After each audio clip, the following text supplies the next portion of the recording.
humoriste, très content qu'il soit là. Il a fait des spectacles, il faisait de l'humour jadis, back in the days, puis il recommence à en faire tranquillement pas vite. J'aimerais ça qu'on accueille M. Pepi, le triangulariste. Comment?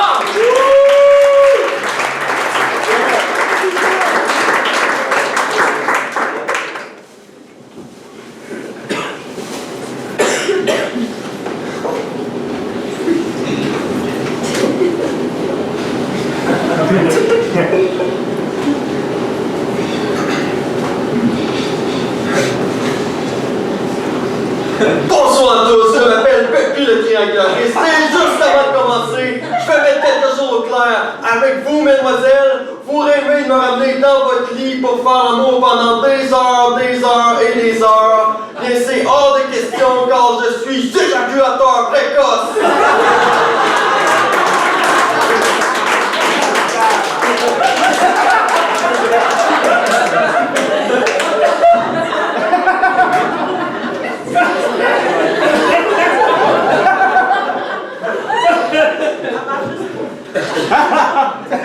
Deuxièmement, je vais mettre carte sur table. Je ne suis pas un humoriste, mais bien un poète. Et si j'avais récité un poème ici ce soir, c'est parce qu'ils m'ont refusé en création littéraire. Ils m'ont refusé en création littéraire. Ils m'ont refusé en création littéraire. Ils m'ont refusé 3 fois.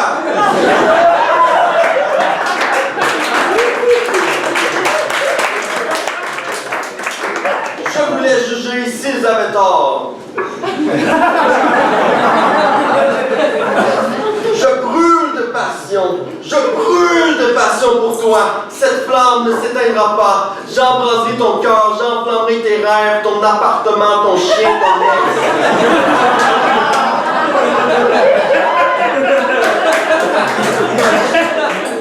Malgré mon refus à l'école des beaux-arts, je ne peux nier le pouvoir des rimes. Et sachez qu'entre vous et moi, si j'avais débuté la poésie, c'était pour séduire de nobles dames. D'ailleurs, plus jeune, j'ai tombé follement amoureux d'Audrey, cette petite naïve qui ne vivait que pour faire du journalisme.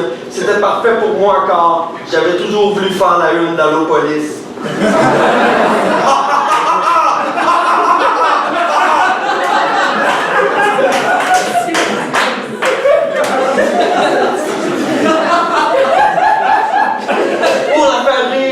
Avait préparé une petite blaguinette journalistique. Mademoiselle, savez-vous quelle est la différence entre le Journal de Montréal et le New York Post? Non? Les informations. Elle va dire moi non plus, mais si vous me montrez vos tontons, je vous donne un t-shirt.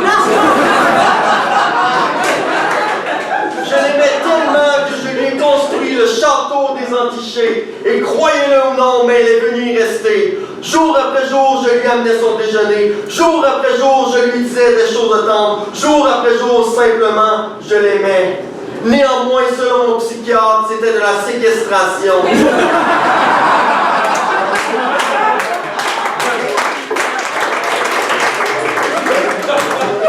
Inévitablement, nos routes ont dû se séparer.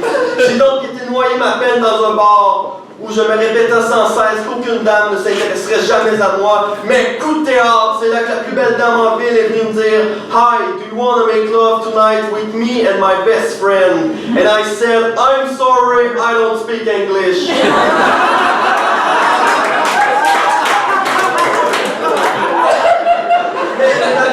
Je ne pouvais me laisser dévorer par le désespoir, puisque je voulais devenir un illustre poète, ce qui m'aiderait certainement de faire une copine.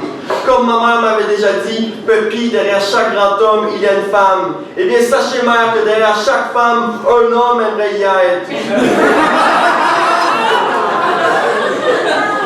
Je me suis donc tourné vers les sites de rencontres où j'ai pu découvrir Mélanie, cette dame violente, hypocrite et alcoolique. Bref, mon genre de femme. Notre première rencontre fut lors d'une fête. Pour l'occasion, elle avait amené une amie. Bien, son agent de probation. Pour ma part, j'avais apporté 2 bouteilles de vin, un 41 de rhum et un 71 de whisky.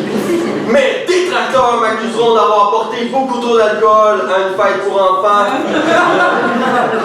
Eh bien, je leur répondrai que tout de même, ils étaient une bonne trentaine.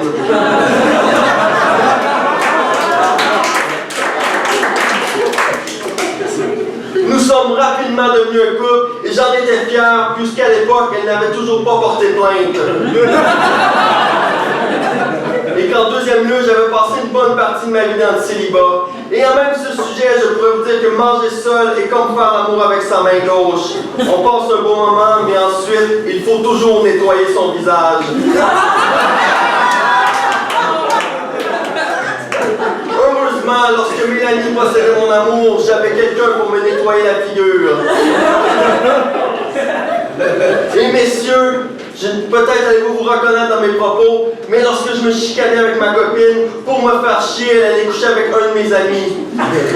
Alors j'avais décidé que c'était clairement inacceptable. Dès lors, lorsque mon ami avait terminé avec elle, il devait l'engueuler.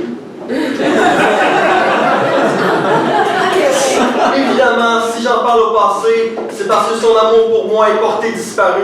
Je ne l'ai jamais retrouvé. Certes, elle avait ses sauts d'humeur et son impulsivité si violente. En revanche, à travers son regard, j'étais spécial. Je le savais. On pourrait la qualifier de détraquée, mais comme une amie m'a déjà dit, Pepi, tout le monde est un peu désaxé. Il suffit de trouver une personne qui pense sur le même axe que toi. Oh!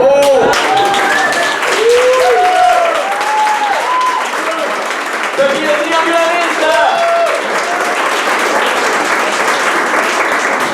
Excellent, c'est très bon ça.